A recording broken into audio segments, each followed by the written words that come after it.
Muito bem, estamos aqui para mais uma aula da Escola Bíblica da Revista da Betel, e a lição que nós vamos abordar será do próximo domingo, dia 28 de julho, lição de número 4. Aqui estamos falando da relevância, falamos da relevância da palavra de Deus, da relevância da adoração, da relevância da igreja.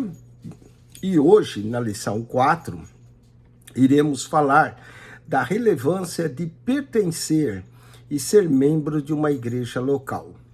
Muita gente, às vezes, ignora a importância de fazer parte de uma igreja local. Inclusive, hoje, uma das doenças que tem acometido algumas pessoas do povo de Deus é um grupo chamado desigrejados.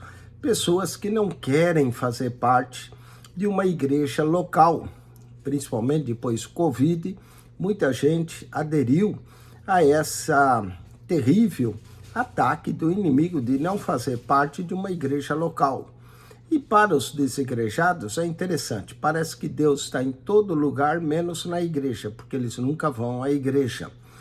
Mas hoje nós vamos falar da relevância de pertencer e ser membro de uma igreja local, como é que nós podemos contribuir, servir a Deus na igreja, e é importante pertencer a uma igreja. O texto áureo da nossa lição se encontra no livro de Atos dos Apóstolos, capítulo 2, verso 47, aonde diz assim: louvando a Deus e caindo na graça de todo o povo.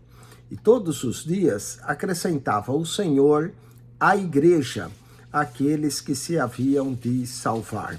Atos capítulo 2, verso 47.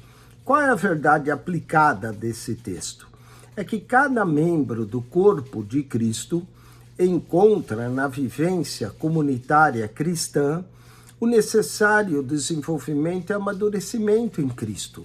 Nós somos feitos para conviver em grupos, e cada membro da igreja serve para edificar o outro. Por isso que a igreja é chamada o corpo de Cristo.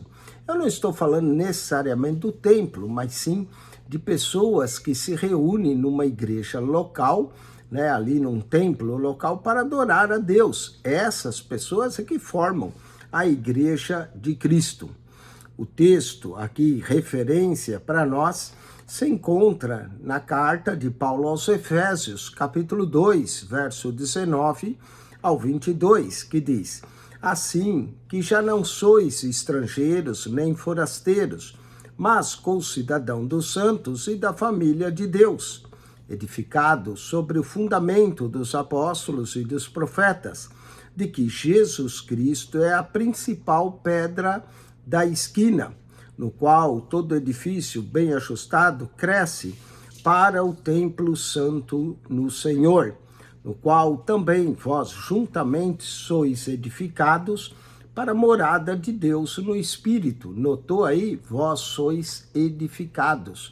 O propósito de uma igreja local, formada por vários membros, é que nós sejamos edificados para a morada de Deus no Espírito. Então, a verdadeira morada somos nós, que devemos ser edificados como morada de Deus no Espírito.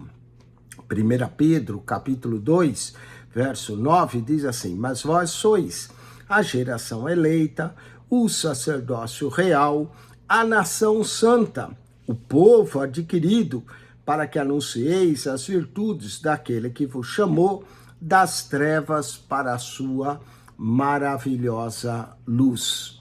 Vamos então agora à introdução da nossa lição. A autêntica vida de um discípulo de Cristo, ela é vivida num contexto comunitário, onde a manifestação dos dons espirituais contribui para a edificação do corpo de Cristo. Cada membro cuidando do outro, e assim o corpo vai crescendo com ordem e decência, conforme a palavra de Deus e para a glória de Deus. Falamos o ponto 1 da nossa lição, o membro da igreja, identidade do cristão. Mediante o seu sacrifício vicário na cruz, Jesus estabeleceu a igreja, que ela é composta por todos os salvos para representá-lo na terra, glorificar o seu nome e proclamar o evangelho. Vejamos como essa verdade é ressaltada na Bíblia. As pessoas que se convertiam eram acrescentadas à igreja todos os dias, conforme lemos em Atos 2:47. E de acordo com o texto de Atos, após se converterem, as pessoas passavam a viver uma vida comunitária, se expressando como verdadeiros cristãos. Por reiteradas vezes, ao escrever suas cartas, o apóstolo Paulo as endereçava a uma comunidade de crentes em determinada localidade, tais como a igreja de Corinto, a igreja de Éfeso, a igreja de Roma, aos romanos. Então, nós vamos ter essas epístolas e reconhecendo que ali havia uma comunidade de crentes unidos a Cristo e unidos entre si. O ponto de partida é que a igreja é o corpo de Cristo e nós devemos fazer parte desse corpo. Número 2, a relevância de expressar a fé. A vida cristã se expressa em um contexto de uma igreja. Ser membro da igreja é fundamental a fim de expressar a fé em Cristo. Em qualquer lugar do mundo, ser crente é sinônimo de estar ligado ou de ser ligado a um corpo local de crentes. Não somos ensinados que a vida cristã envolve somente crer, mas também envolve o participar, em ser parte, servir a Deus numa comunidade local. E aí vem o ponto 1.3, a necessidade de comprometimento. Se você é crente em Jesus, perguntamos para alguém, se a resposta for sim, segue outra pergunta fundamental. Qual é a sua igreja? Qual é a igreja que você pertence? O cristão precisa estar comprometido com um grupo específico de discípulos para também ser um verdadeiro seguidor de Cristo. Você sozinho não é o corpo de Cristo. Você não pode ser o corpo de Cristo isolado. Você, na verdade, precisa de outros para expressar essa condição de corpo.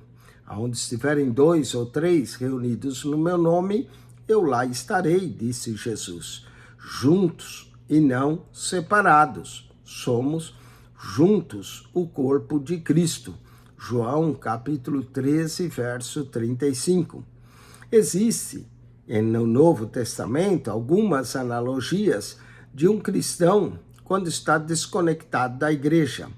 Por exemplo, agora usando analogias fora até da Bíblia, um cristão quando está desconectado de uma igreja parece um jogador de futebol sem time, um soldado sem uma tropa, ou comandante, uma ovelha sem rebanho.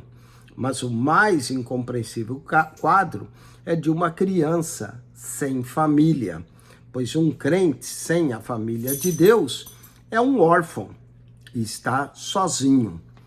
Quanto ao resumo do tópico 1, Jesus estabeleceu a igreja para representá-lo na terra, a fim de glorificar o seu nome e proclamar o evangelho. Vamos ao ponto 2. Um membro da igreja deve estar sob a bênção. Cristo disse de forma clara e inequívoca que edificaria a sua igreja sobre si mesmo.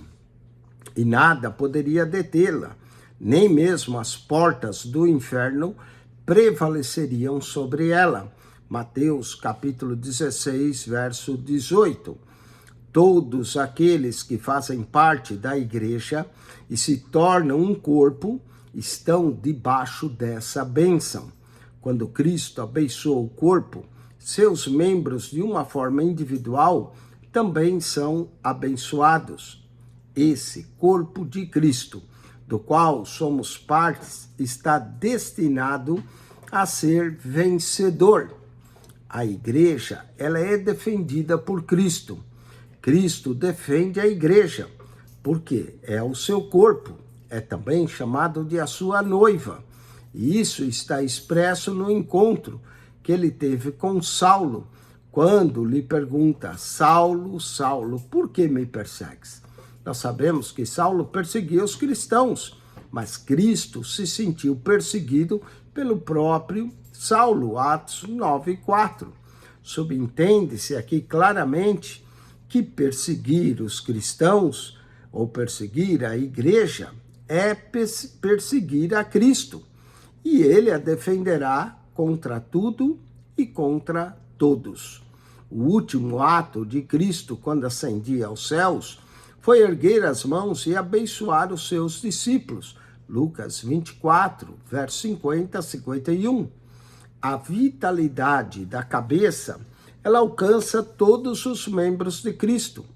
Cristo é o cabeça da igreja, constituído como cabeça da igreja em Efésios capítulo 1, verso 22.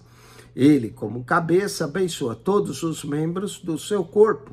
Efésios 2, verso 21 e 22. Portanto, nós não podemos estar desligados desse corpo. Vejamos no ponto 2.2 os privilégios e bênçãos de ser membros da igreja. Como membros do corpo de Cristo, mantemos comunhão com nosso Salvador e com os demais salvos, para que tenhamos os membros igual cuidado um dos outros, de maneira que se um membro padece, todos os membros padecem com ele. E se um membro é honrado, todos os membros se regozijam com ele. 1 Coríntios, capítulo 12, verso 25 e 26. Além disso, é por intermédio da salvação em Jesus que nos tornamos filhos de Deus, herdeiros de suas promessas e participantes de todas as bênçãos espirituais nos lugares celestiais em Cristo. Efésios, capítulo 1, verso 3. Vamos ao ponto 2.3, o perigo de se profanar a igreja. Como já dissemos, a igreja não é uma instituição humana, mas ela é um corpo, um organismo vivo, espiritual de Cristo que o representa na terra. Portanto, profanar ou manchar esse corpo é ofender e desonrar o próprio Jesus. Em 1 Coríntios, capítulo 5, verso 5, o apóstolo Paulo usa o termo em comum, seja entregue a Satanás, referindo-se a alguém que cometeu um grave pecado e não havia se arrependido e continuava a sua vida indiferente ao ocorrido. O apóstolo Paulo ainda disse que entregaria essa pessoa o domínio de Satanás para que a carne, isso é, as cobiças da natureza pecaminosa, fossem destruídas, a fim de que o espírito fosse salvo no dia do Senhor. Essa revelação mostra que fora do convívio da igreja e, consequentemente, de Cristo, a pessoa deixa de desfrutar de bênçãos que alcança os que estão em comunhão com a igreja e passa a sofrer sérias consequências. Quem dá a vida é Deus, mas quem cuida é a família. Quem salva é Cristo, mas quem cuida é a igreja. Valorizemos, portanto, a nossa privilegiada posição como membros do corpo de Cristo, o que é uma grande bênção. Vamos então ao resumo desse ponto 2. Perseguir a igreja é perseguir a Cristo, e ele a defenderá contra tudo e contra todos. Falemos agora de membro da igreja sobre uma liderança espiritual. Os apóstolos reconheceram que os dois mais importantes ministérios de um líder espiritual era pregar e orar. Atos capítulo 6, verso 4. Essa oração muitas vezes é chamada de intercessão e tinha como finalidade abençoar e proteger os cristãos. Nesta mesma linha, vemos Paulo afirmando que de modo frequente intercedia pela igreja e fazia saber que estava orando por ela em suas cartas, como podemos ler em Filipenses capítulo 1, verso 4. 3.1. A relevância da intercessão pela igreja. O apóstolo Paulo elogiou o combate que Epáfras, líder da igreja de Colossos, demonstrava na oração por ele. Colossenses 4:12. A sincera, amorosa e perseverante oração de um pastor por seu rebanho trará vitórias abundantes. Hebreus capítulo 13, verso 17, diz que os pastores velam pelas almas daqueles que lhe foram confiados. Velar é estar sempre atento, a fim de proteger o rebanho, como fazia um pastor de ovelhas. Portanto, ser membro da igreja é estar debaixo da oração, da liderança espiritual da igreja, e Deus tem compromisso com essa liderança, com o trabalho que eles realizam e principalmente com as orações que se fazem a favor dos membros e da igreja local. 3.2. Ser membro nos faz também descobrir os dons e ministério que Deus tem para nós.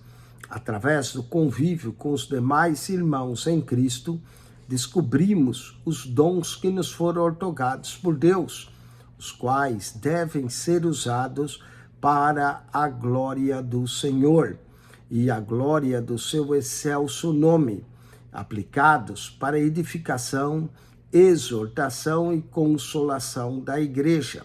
Além disso, o convívio com outros cristãos, participando de suas alegrias e seus sofrimentos, conforme Romanos 12:15, produz conhecimento e crescimento espiritual, tanto no serviço como no ministério. Efésios 4, verso 11 a 12.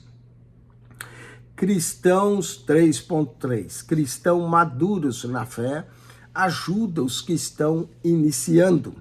No Antigo Testamento, vemos o exemplo que Josué, que cresceu servindo a Moisés, Números capítulo 11, verso 28. E depois disso, tornou-se o seu sucessor, quando o povo de Israel ia conquistar a terra. Vemos também o exemplo de Eliseu, que serviu ao profeta Elias, segundo Reis, capítulo 3, verso 11. Sucedendo posteriormente, Paulo chama Timóteo, que foi seu discípulo, por quem tinha um grande apreço, de meu filho. Isso significa que o ministério de Timóteo cresceu sob a orientação e cuidados pastorais do apóstolo Paulo, 1 Timóteo, capítulo 1, verso 2. Em sua epístola a Tito, em termos de coletividade, o apóstolo Paulo recomenda que as irmãs experientes ensine e ajude as menos experientes. Tito, capítulo 2, verso 3. Portanto, o convívio com outros cristãos vai produzir conhecimento, crescimento espiritual, tanto no serviço como também no ministério cristão. Vamos à conclusão dessa lição, dizendo que a igreja faz parte do plano perfeito de Deus, que os salvos em Cristo vivam em comunhão com o corpo de Cristo e que possamos cuidar um dos outros conforme o dom que é dado a cada um pelo Espírito, visando o cumprimento, assim, da missão dada à igreja, que é o aumento do corpo para edificação em amor. Efésios capítulo 4, verso 16. E que tudo seja feito para a glória de Deus. Bom, eu espero que você tenha aprendido a relevância de se pertencer a uma igreja, de ser parte do corpo de Cristo, e que você não se isole. Imagine um braseiro onde todas as brasas estão bem acesas. De repente você separa uma brasa do meio do braseiro. O que acontece com aquela brasa? Ela começa a se esfriar e apaga. Mas se você pegar aquela brasa que se esfriou e apagar e colocar de volta ali no braseiro, junto com as outras brasas vivas, ela volta a acender novamente. É por isso que nós precisamos estar numa igreja, porque o nosso convívio com outros cristãos nos desperta a servir, a amar o Senhor de uma forma mais profunda e também amando uns aos outros conforme o mandamento do Senhor. Bom, eu espero que você entenda que ninguém pode viver isolado. Os cristãos precisam viver em comunhão, conforme o Salmo 133. Oh, quão bom e quão suave é que os irmãos vivam em união. Que Deus te abençoe em Cristo Jesus e que você, se ainda não assinou o nosso canal, subscreva. PR Eugênio Piacentini. PR Eugênio Piacentini, o canal da Bíblia. Ao entrar no canal, clique na foto redonda, vai aparecer um menu. Ali no menu, clique no playlist e você vai encontrar ali as pastas com aulas da escola dominical, tanto da revista Betel quanto da revista da CPAD. Você também vai encontrar ali aulas do curso da ETAD, Escola de Educação Teológica das Assembleias de Deus. Há várias matérias que nós já colocamos ali, tem quase metade de um curso de teologia. E vamos colocando cada vez mais até ter o curso completo de teologia, tanto a teologia básica quanto a teologia média. Também ali você vai encontrar pastas de personagens do Antigo Testamento. Nós mencionamos 260 personagens e mais 240 personagens do Novo Testamento, um total de 500 personagens. Imagine estudar a Bíblia de Gênesis ao Apocalipse pela vida e história dos personagens da Bíblia. Faça isso lá, nós temos também uma visão panorâmica dos livros da Bíblia, dos 66 livros de Gênesis ao Apocalipse. Temos também comentário da Bíblia. Você descer na primeira pasta, primeira de todas, lá embaixo, vai encontrar um comentário em Mateus, de Mateus ao Apocalipse, de Gênesis a Malaquias, toda a Bíblia comentada para você. Temos também as pastas a Bíblia, a Gênesis, a Bíblia, Êxodo. Nessas, nós lemos a Bíblia para você, para que você escute a palavra de Deus, porque a fé vem pelo ouvir e o ouvir a palavra de Deus. Que Deus te abençoe. Acione o nosso canal PR Eugênio Piacentini, o canal da Bíblia. Subscreva.